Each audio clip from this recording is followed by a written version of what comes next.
Racikan Berita 1. Bismillahirrahmanirrahim. Assalamualaikum warahmatullahi wabarakatuh. Waalaikumsalam. Kembali kita berjumpa di channel UI Watch hari ini, di mana kali ini saya Heru Purwanto akan ngobrol dengan senior kamu tahu terhormat kami dari PB, Bang Zadil. Gimana Bang? Sehat? Baik, alhamdulillah. Sehat walafiat. Allah.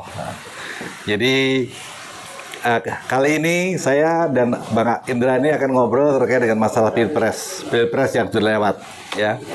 Kita tidak bicara hasilnya, tidak bicara kecurangan atau tidaknya, tapi kita akan bicara mengulik hal yang lain. Kita ingat bahwa ada 3 capres waktu itu, ada 3 calon. Yang pertama Anies Baswedan dan Muhaimin, yang kedua Prabowo dan Gibran, yang ketiga Ganjar dan Mahfud MD. Nah, Bang, saya dapat bocoran informasi ini bahwa dari ke-6 tokoh tersebut itu ada 1 diantaranya didukung oleh kapitalis global.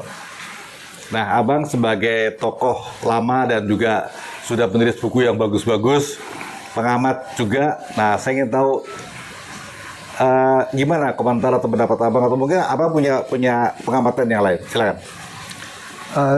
Waalaikumsalam warahmatullahi wabarakatuh. Terima kasih. Ini temanya ngori-ngori sodap ini. Karena kita akan mengulik salah satu capres katanya, yang menurut Bung itu ya. Kalau kita ngelihat semua ke-6 capres ini, itu Prabowo pernah juga kuliah di Amerika, ya kan, sebagai jenderal ya kan. Kemudian kita lihat Muhaimin nggak pernah, dia di Indonesia terus ya. Kemudian satu lagi Anies pernah di Amerika. Wakilnya Muhaimin saya nggak tahu nih. Kalau Ganjar? Muhaimin kan wakilnya. Muhaimin wakilnya Anies. Wakilnya Anies ya. Itu kan di Indonesia kan, kan saya udah sebutkan tadi kan. Tapi yang kedua ini Prabowo pernah di Amerika. Wakilnya Gibran nggak pernah, ya kan? Kemudian Ganjar nggak pernah, setahu saya ya. Mahfud juga setahu saya nggak pernah. Nggak tahu dia kalau dokternya di Amerika ya. Tapi kalau yang Bung katakan ada 2 itu, ya kemungkinannya Prabowo dengan Anies. Ya, yang dipersiapkan gitu. Seru nih. Dari kapitalis global gitu ya. Sebetulnya kapitalis global ini sesungguhnya ya, dalam arti yang sebenar-benarnya ini baru dikenal kan belum lama, tahun 2000-an. 2000-an, ya. Abad 21. Dulu orang nggak kenal kapitalis global karena disebutnya dulu adalah Freemason dan Illuminati. Nah, sebelum itu orang nggak kenal juga Freemason, Illuminati. Orang taunya adalah secret societies, gitu. Jadi artinya makhluk ini itu selalu berganti nama dalam setiap zaman. Tergantung pada saat itu apakah nama ini masih bisa dipertahankan gitu kan. Jadi waktu disebut secret societies itu lama itu. Orang nggak tahu apa itu. Kemudian tahun-tahun 2000 awal. Disebut 2000 awal juga belum. Karena begini, saya ingat yang Bung singgung tadi, saya itu menulis buku. Saya itu menulis buku yang pertama itu novelnya adalah The Lady Di Konspirasi. Dan itu memang sebenar-benarnya menguliti soal secret societies. Waktu itu belum dikenal Freemason dan Illuminati. Belum banyak yang kenal lah. Masih sangat terbatas orang. Kalau nggak salah di situ ada nyinggung nama Anies ya di buku itu. Oh enggak. Jadi begini, buku itu berbicara tentang secret society dan saya sebut langsung itu adalah Illuminati dan Freemason. Mungkin ya, itu adalah buku pertama di Indonesia yang ditulis orang Indonesia yang membongkar Illuminati dan Freemason dengan sangat cukup lengkap, detail. Saya sampai sekarang belum menemukan ada penulis lain ya selain buku saya itu, dan itu yang menulis tentang, di banyak bahasa ya. Ya, di bahasa Inggris. yang menuliskan tentang Illuminati dan Freemason dengan cukup lengkap, kecuali terjemahan dari buku-buku asing. Itu sejak buku saya terbit 2007, dimulai 2009 itu banyak buku tentang Freemason dan Illuminati sampai 2015. Saya ngamati terus itu. Sebelumnya tidak ada yang berani menulis itu. Penulisnya orang Indonesia juga, penulisnya? Enggak, kebanyakan terjemahan. Oh, terjemahan. Cuma orang mulai berani menerbitkan gitu. Iya. Karena saya kan menulis The Lady Di Konspirasi itu tahun 97-98 di dalam penjara Cipinang, ya kan? Saya menulis dan sudah selesai di penjara Cipinang itu. Jadi semua informasi yang saya dapatkan adalah dari buku-buku yang diselundupkan oleh. Sebentar Bang, saya interupsi sebentar. Ini kan Abang bicara, Abang di penjara Cipinang. Jangan sampai ada persepsi yang berbeda. Dulu Abang masuk penjara Cipinang gara-gara apa tuh? Gara-gara demo? Bukan. Saya dituduh menipu seorang mayor CPM. Wah, itu nanti panjang lagi ceritanya. Oh, jadi artinya jadi itu pidana. Maaf Bang, ini kan sekarang ini kan orang taunya maaf ya. Kalau Cipinang tuh bicara kan wah pasti narkoba nih gitu kan. Jadi sampai persepsinya keliru gitu ya. Ya, oke lanjut. Tapi memang saya banyak ketemu di sana bandar narkoba segala macam. Nggak salah. Jadi waktu itu saya menulis buku The Lady Di Konspirasi di dalam Cipinang itu. Karena sebelum saya ditangkap, di bulan Agustus, 31 Agustus, kan Lady Di meninggal. Mati, tewas. Tewas kecelakaan. Nah, selama sebulan itu saya mengumpulkan informasi ini. Kenapa saya kumpulkan? Saya ini agak sedikit ya, karena kita harus mencari titik temunya si calon yang Anda tanyakan ini dengan Freemason dan Illuminati kan gitu. Nah, itu dia nih. Di antara Prabowo dengan Anies ini siapa yang bersinggungan cukup kuat gitu ya? Ya. Nah, kan kita harus mencari itu kan. Betul. Jadi saya setelah kematian Lady Di itu, sebulan setelah kematian Lady Di, saya tuh 2 hari setelah kematian Lady Di itu, saya mengamati isu-isu di media. Hari pertama dan kedua itu semua mengatakan bahwa ini adalah karena paparazzi. Paparazzi mengejar-ngejar Lady Di, ya kan? Supirnya panik ya. Supirnya panik gitu kan? Karena ada yang menyalip dari depan. 2 orang naik motor, kemudian itu guling dan gitu kan. Kemudian disalahkanlah paparazzi. Tapi itu hanya bertahan 2 hari. Hari ketiga saya baca tiba-tiba ini balik kepada Buckingham. Bahwa ini adalah skenario pembunuhan terhadap Lady Di oleh istana gitu kan. Ya. Dan memang saat itu kan antara Lady Di dengan istana itu kan ada perang dingin yang cukup kuat, yang semua juga tahu gitu. Sehingga gampang sekali ini isu ini dipindahkan ya, diolah menjadi arahnya kepada Buckingham, bahwa dia dibunuh. Saya waktu baca itu terus terang nggak percaya. Saya tahu pertentangan ini, saya tahu bagaimana kuatnya karena saya penggemar Lady Di. Saya termasuk kalau cowok normal sih pasti penggemar Lady Di. Ya, saya penggemar Lady Di karena melihat dia itu seorang selebritis dunia nomor 1 boleh dikatakan. Tapi dia mau membantu orang-orang penyakit kusta, dipeluk segala macam, itu buat saya mengagumkan. Mengagumkan buat saya. Kemudian menggendong orang-orang yang kena ranjau darat, dia di pangku, ya kan, kakinya buntung ya. Jadi saya anggap ini tokoh luar biasa. Dan saya termasuk mengidolakan dia gitu. Nah, jadi saya curiga tiba-tiba kok arahnya ke Buckingham gitu. Saya penggemar buku-buku intelijen dan spionase dan detektif. Sherlock Holmes. Ya, jadi saya terbiasa berpikir secara intelijen gitu. Seperti penyidik ya. Nah, jadi begitu itu langsung berpindah kepada Buckingham, saya ingat, oh iya, Buckingham ini sedang bermusuhan kan dalam kata perang dingin lah. ada perang yang tidak terungkapkan tapi orang semua tahu. Orang tahu semua. Gitu. Jadi masuk akal kalau itu dimasukin itu langsung orang tertuju kepada Buckingham. Saya nggak percaya. Karena dalam teori intelijen, kalau ada isu tokoh dunia terbunuh, kemudian jejak awalnya pembunuhnya adalah kepada seseorang, pasti bukan dia. Itu logika intelijen ya. Gitu. Iya. Kenapa? Kenapa bukan dia pasti? Saya pastikan bukan dia. Jadi saya juga berpikir pasti bukan Buckingham.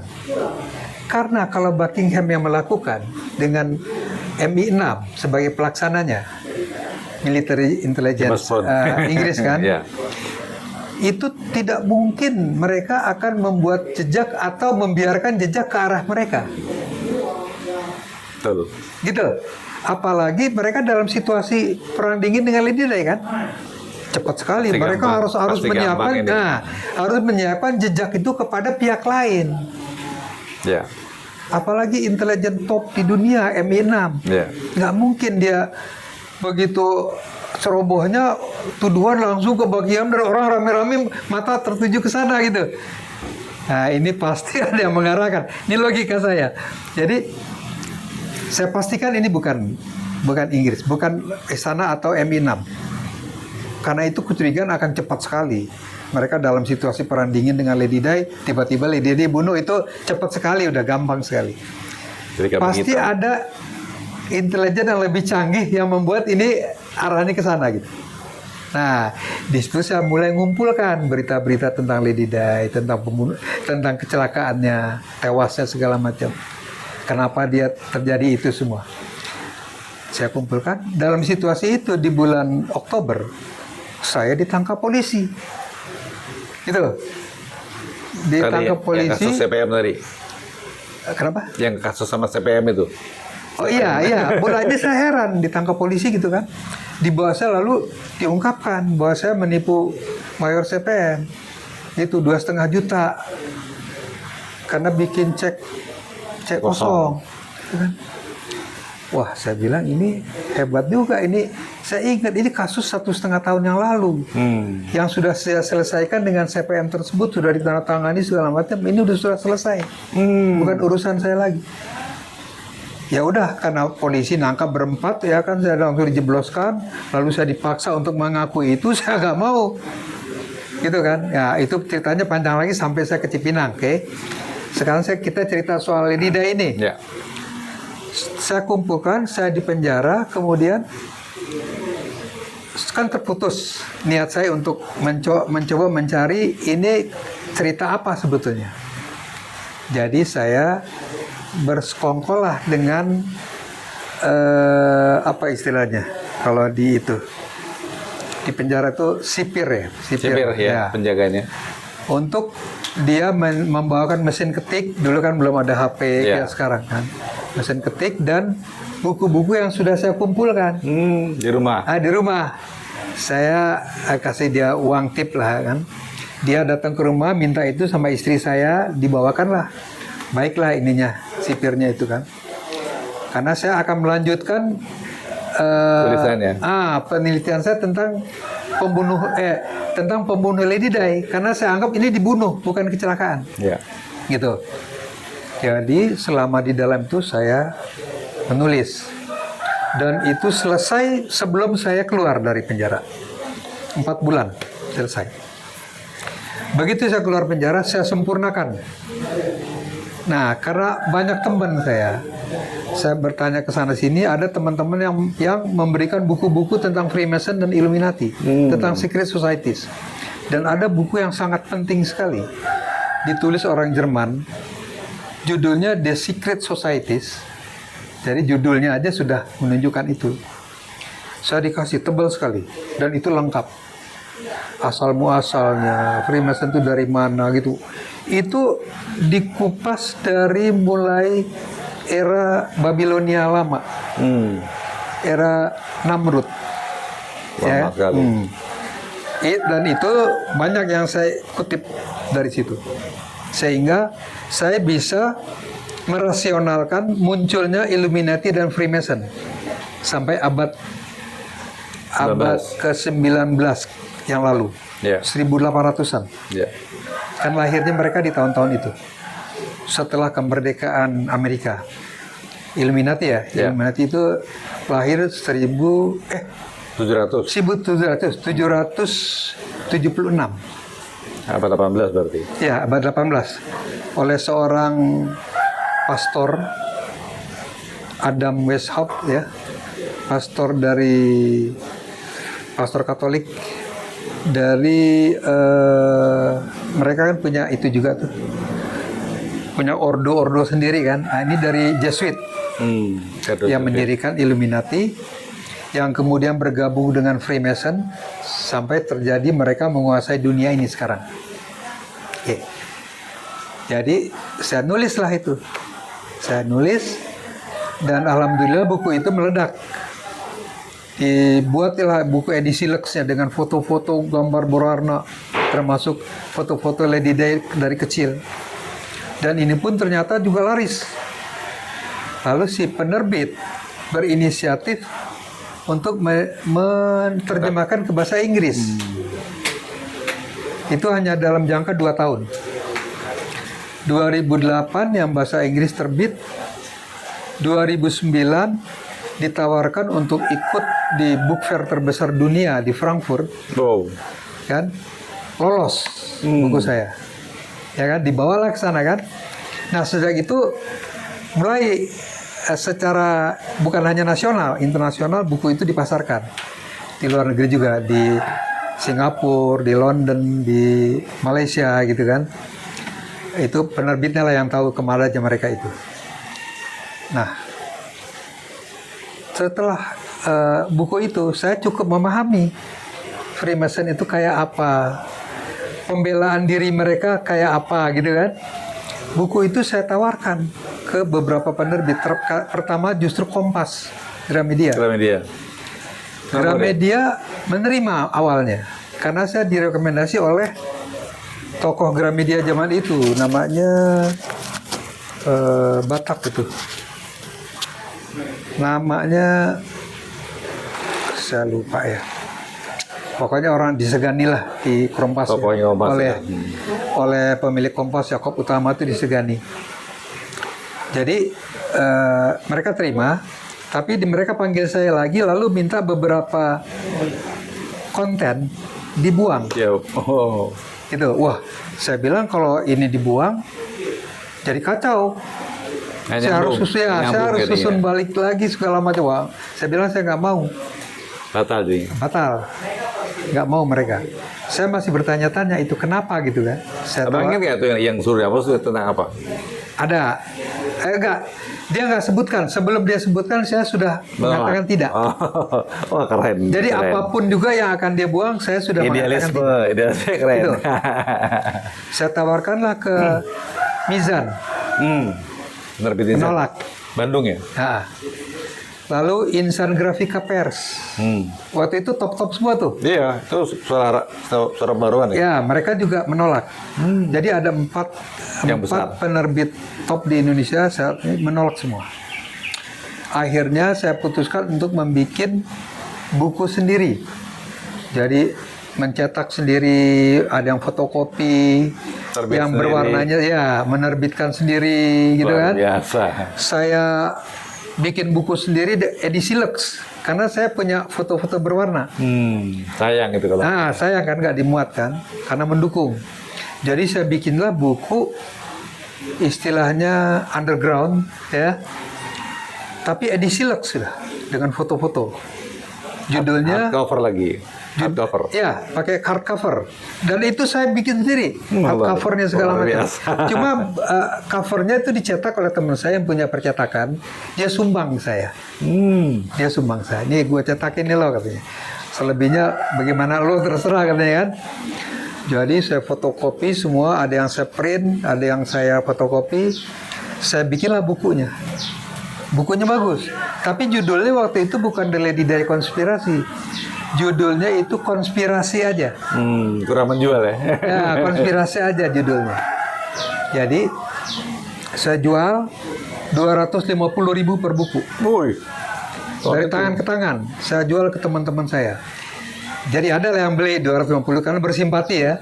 Mungkin mereka belum tertarik judulnya kali kan, konspirasi apa nih. Waktu itu kata konspirasi itu masih asing. Aneh. Tahun 1900-an kan. Akhir memang. Menjelang milenium ini ya. Masih aneh ya, belum akrab. Ya, kata konspirasi belum akrab. Jadi ya mereka beli karena kasihan sama saya. Waktu itu saya kan baru keluar penjara 98, ya kan? Gak punya kerjaan segala macam, jadi mereka belilah buku saya, support. Bahkan teman-teman yang pada saat itu mulai ada yang jadi menteri, kayak Rizal Ramli, ya kan? Dia beli buku saya dikasih 25 juta. Woi. Jadi 20 juta. Pertama 20 juta ya. Karena bersimpatinya dia sama. Kemudian ada lagi Yusman Safei Jamal, zaman SBY kan? Dia kasih saya 34 juta. Wow. Jadi saya itu didukung teman-teman, memang kebanyakan beli 250, ya kan? Tapi ada yang 1 juta, ada yang 5 juta, ada yang 2,5. Jadi saya itu hidup dari situ sampai tahun 2006. Sampai itu tuh nggak ada yang mau menerbitkan buku saya. Saya hidup dari duit itu tuh, uang teman-teman saya. Gitu. Tahun 2006 saya tawarkan, saya ketemu seorang mualaf yang lalu bukan gitu. Saya ketemu seorang pengarang buku yang menerbitkan di penerbit itu penerbit buku-buku Islam. Pustaka Al-Kautsar. Nah, itu buku-buku agama diterbitkan. Nah, teman saya ini menerbitkan di situ, tapi buku tentang Templar. Templar ini bukan buku agama, tapi tentang salah satu perjalanan hidup secret societies. Itu Knight Templar. Jadi karena dia mau diterbitkan di situ, dia bilang ke saya, "Bang, lo coba buku lo di situ." Tapi kan tuh buku agama. Iya sih, tapi buku gua kok dia mau katanya kan. Nah, ya karena berkaitan juga Templar ini dengan agama kan. Ya. Itu kan mereka mungkin itu. Tapi lo coba aja Bang katanya. Saya coba tawarkan. Pemiliknya waktu itu mulanya skeptis. Karena saya tawarkan tahun 2006. 2007 udah 10 tahun matinya Lady Di. Iya. Ini isu udah lewat katanya. Udah generasi yang lalu. Nggak menarik. Jadi sebetulnya dia kurang setuju, tapi karena mereka punya aturan main sendiri, bahwa yang menentukan terbit enggaknya itu adalah tim redaksi mereka. Dewan redaksi. Ada 3 orang kalau nggak salah itu. Diserahkanlah bukunya ke tim redaksinya. Nih, lo lihat nih di buku Pak Indra nih, menurut lo bisa nggak kita terbitkan? Visible nggak kita terbitkan? Gitu. Dia balik ke kampungnya di Cilacap. Namanya Thohir Bawazir. Ini masih sepupuan sama Fuad Bawazir. Dia pergi ke Cilacap naik kereta. Yang ini menilai nih. Atau yang menilai ini langsung hari itu juga setuju. Dibilang setuju. Ini diterbitkan gitu kan. Dia teleponlah Pak Thohir. Dia di kereta mas itu. Pak, ini kami sepakat untuk diterbitkan. Wah, yang bener lu katanya. Iya Pak. Ini bagus katanya. Kita terbitkan. Memang ada spekulasi tapi saya yakin ini rame gitulah kan. Akhirnya diterbitkan. Dan ternyata nggak salah dia. Baru 2 bulan 3.000 habis gitu. Mereka terbitkan lagi. Habis lagi gitu kan. Mereka terbitkan yang edisi Lux. Yang pakai gambar yang awalnya yang saya terbitkan itu kan. Habis juga. Ya, laku. Akhirnya malah Thohir dia yang berambisius terjemahkan ke bahasa Inggris gitu. Ceritanya. Nggak salah kalau jadi itu. yang menerbitkan, yang menerjemahkan ke bahasa Inggris penerbit sendiri. Lalu diterjemahkanlah melalui seorang dosen LIA. Gitu kan? Pramuka. LIA Lembaga Indonesia Amerika. Yang di Pramuka kan? Ya, dulu di Pramuka betul. Nah kemudian yang bahasa Inggris ini dia titipkan ke IKAPI untuk dibawa ke Frankfurt, ke book fair terbesar dunia. Waktu itu gilirannya penerbit Erlangga yang menjadi wakil IKAPI itu. Nah, dibawalah buku saya. Lalu saya disuruh bikin ringkasannya kepada panitia di Frankfurt dalam bahasa Inggris kan. Ternyata lolos. Mereka terima gitu. Wah, itu luar biasa. Buat si penerbit juga luar biasa kan. Iya, keren. Kehormatan kan. Nah, jadi itulah akhirnya buku saya cukup mendunia lah ya kan. Sekalipun mungkin di luar negeri tidak terlalu banyak ya mereka bisa ini karena mereka kan tidak pengalaman. Udah lewat juga. Iya, karena tidak pengalaman mereka untuk memasarkan di luar negeri kan. Iya. Tapi alhamdulillah cukup laris lah. Jadi begitulah buku saya ini sehingga saya memahami soal secret societies dan bagaimana cara mereka menutupi diri, membela diri segala macam. Kembali ke laptop, Bang. Kembali ke laptop. Buku ini kemudian di launching di Margo City oleh penerbit Gunung Agung di Depok. Di Depok. Yang menjadi pembedah bukunya kan bedah buku kan, itu adalah 2 orang. Satu W.S. Rendra, ya. Penyair top tuh. Ya, W.S. Rendra itu penyair top dunia lah ya. Dari kita dari Indonesia kan. Satu lagi Anies Baswedan. Masih muda dia. Anies Baswedan baru pulang dari Amerika dia. Baru hitungan bulan lah kali kan. Wah, masih kental dia. Ya, masih kental Amerikanya kan. Tapi saya sudah dengar ini nama Anies Baswedan. Bahwa dia digadang-gadang di Amerika menjadi calon pemimpin Indonesia. Gitu kan? Padahal dia masih di Amerika waktu itu kan, tapi sudah digadang-gadang. Tapi waktu itu saya nggak berpikir apa-apa. Nah, kemudian berdebatlah antara Rendra dengan Anies Baswedan. Rendra itu membenarkan isi buku saya tentang Illuminati dan Freemason. Anies Baswedan menolak. Alasannya? Alasannya Illuminati dan Freemason ini adalah dongeng lama. Memang pernah ada dia bilang dulu, tapi itu dongeng, udah menjadi dongeng. Nggak ada sekarang, udah nggak ada itu katanya. Terjadilah perdebatan kan antara Rendra dengan Anies. Sampai Rendra bilang, saya ini ditawarin masuk Freemason di Amerika. Jangan-jangan Anda juga ditawarin.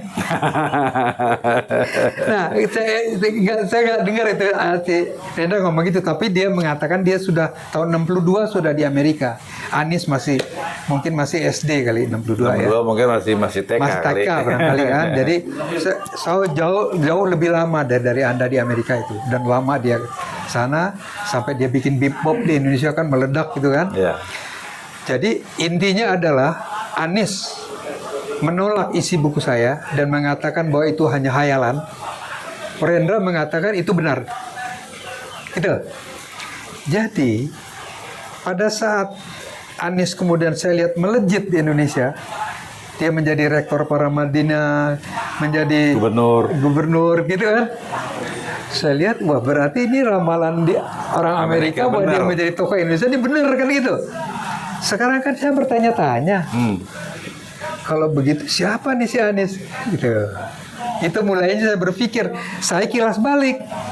Saya lihat foto-foto saya di zaman launching buku saya itu kan, ada saya bersama Anies, bersama Rendra segala macam, ada tertulis kan bulan September 2007 atau 2009.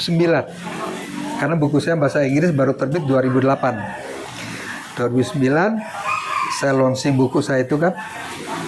Launching saya buku 2007, sorry. 2007. Jadi yang bahasa Inggris belum ada.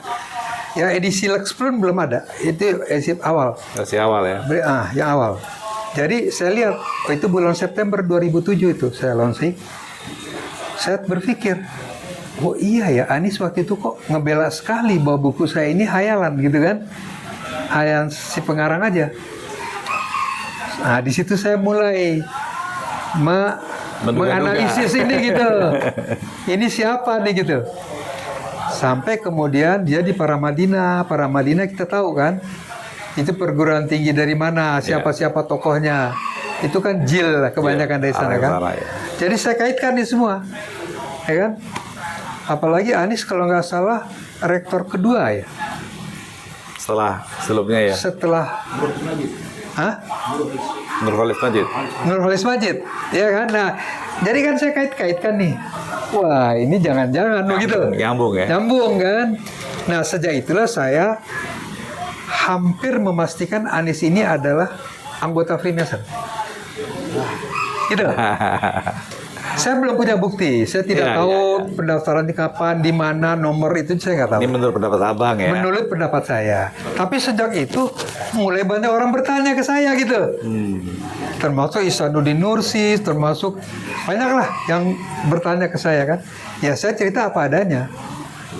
Kemudian dia kan jadi menteri di zaman Jokowi kan. Ya. Kemudian dia dibuang. Ya.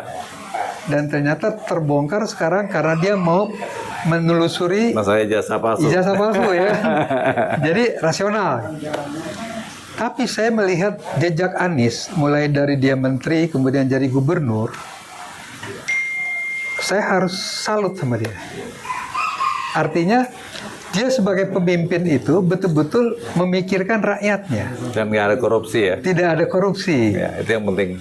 Ya kan? Dan hasil dari dia itu seperti angkot yang gratis ke pelosok-pelosok. Itu luar biasa, betul. Luar biasa. Transjakarta dibagusin. Betul, ya, itu betul. juga. Pokoknya sejak Anies itu Jakarta melejit. Bagus. Melejit. Dan angkot itu sampai sekarang masih berjalan dan itu buat orang-orang di lorong-lorong kampung-kampung itu wah luar biasa. Ya, mereka ininya ya. Dulu mereka harus jalan kaki ke jalan utama baru bisa dapat kendaraan kan, atau menaik Gojek atau apa gitu kan. Sekarang tinggal nunggu depan rumah, nanti turun depan rumah lain. Wah ini saya bilang. Jadi maaf nih Bang, jadi kita mau disclaimer nih, kita bukan kampanye ya. Iya, bukan. Saya mengagumi Anies dari itu dan juga secara pribadi saya baik dengan dia. Saya pernah minta tolong untuk menyekolahkan anak yang kena tsunami di Aceh. Tepatnya minta tolong itu Farid Rashid Fakih ke saya.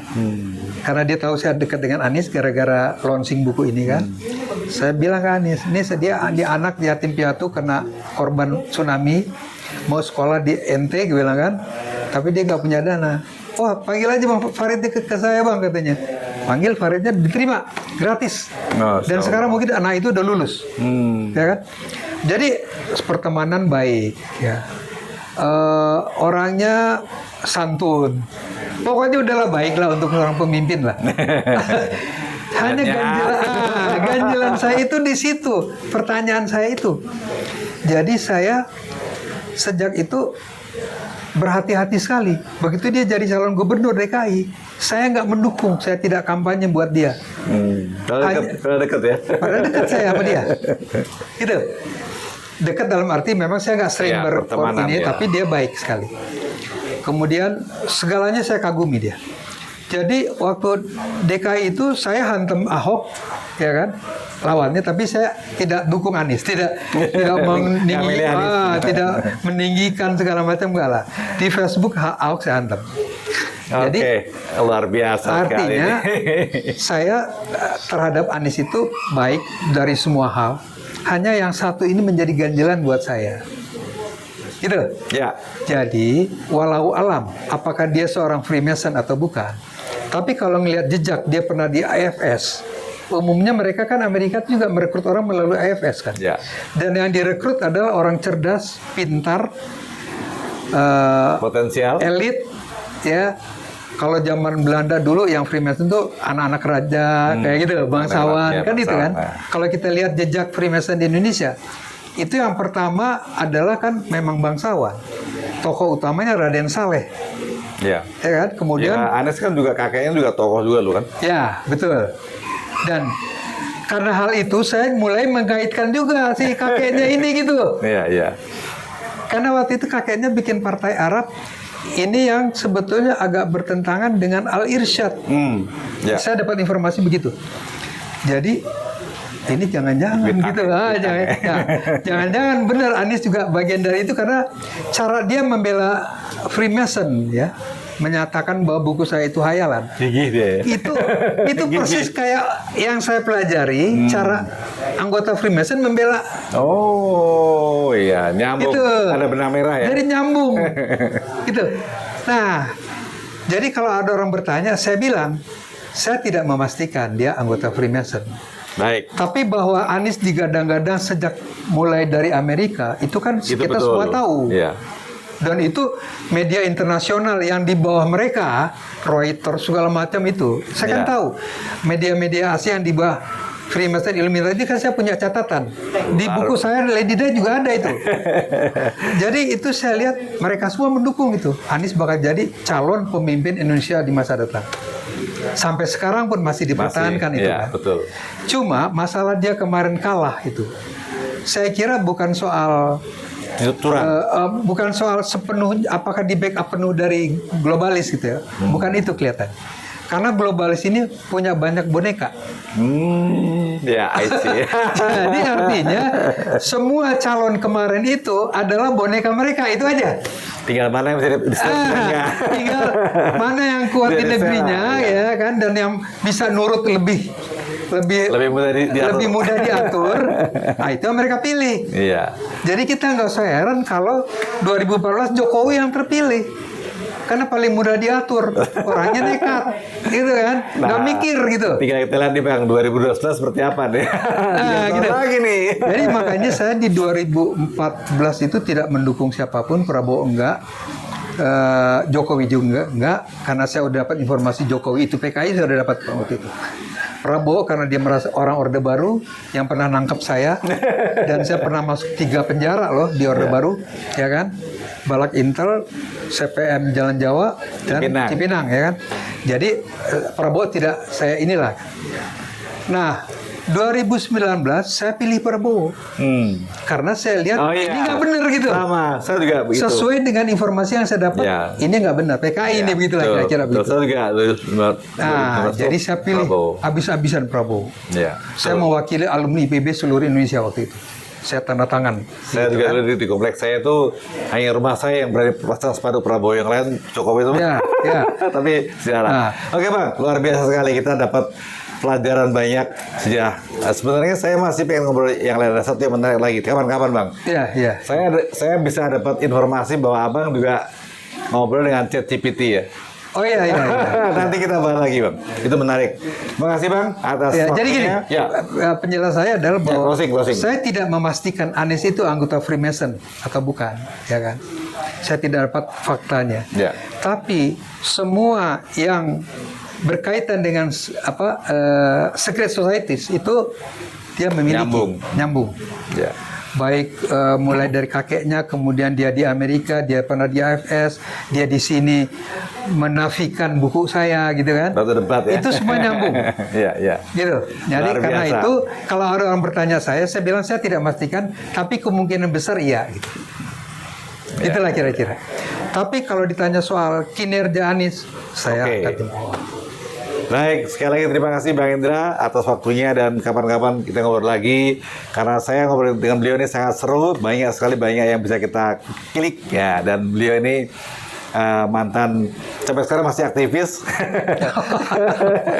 sehingga beliau mengamati juga. Jadi kami UEWOS mengundang teman-teman alumni yang lain untuk kita diskusi pada frekuensi yang sama, gimana kita berusaha untuk menegakkan kebenaran, kejujuran dan keadilan sesuai dengan slogan kami, yaitu Veritas, Probitas, Justisia. Terima kasih. Wassalamualaikum warahmatullahi wabarakatuh. Terima kasih Bang.